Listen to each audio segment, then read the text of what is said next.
How to keep your mind calm in every situation. Good friends in the Dhamma, today we reflect on a very important question. How can we keep our minds calm in every situation? Life does not always go as we wish.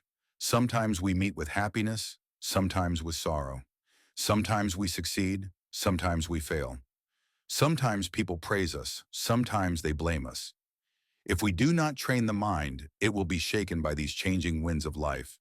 But the Buddha has shown us a way, a path to remain calm, steady, and peaceful, like a great mountain that is not moved by the wind.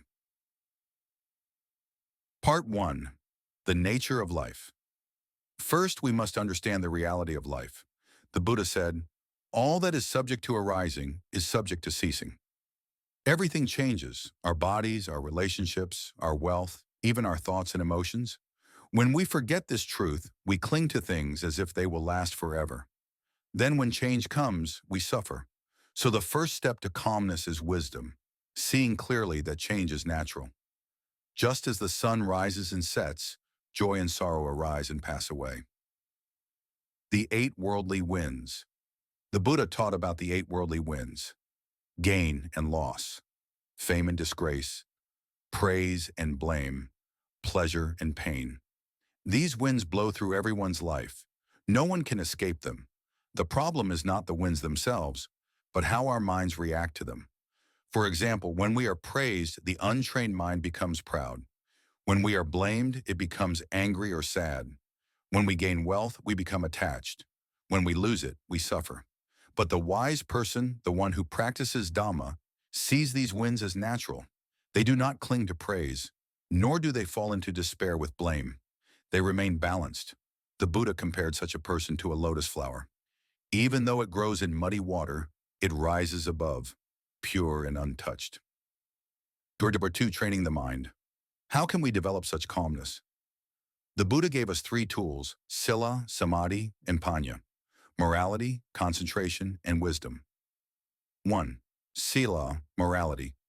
When we live with kindness, honesty, and non-harming, our hearts are at peace.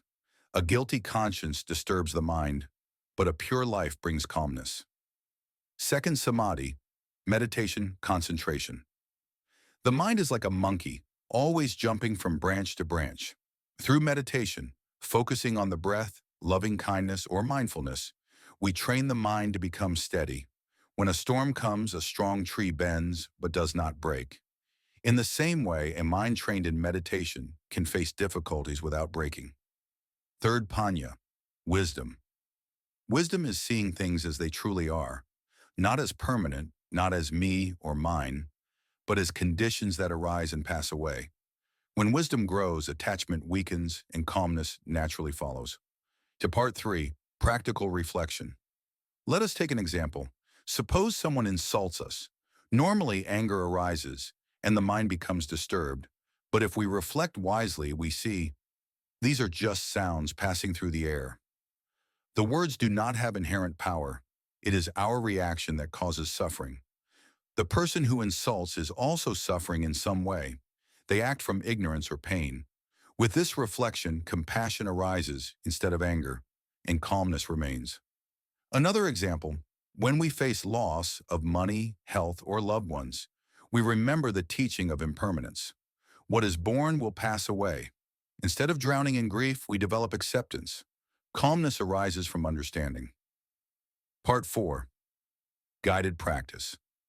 Now let us practice a short reflection to strengthen calmness. Sit comfortably. Close your eyes gently.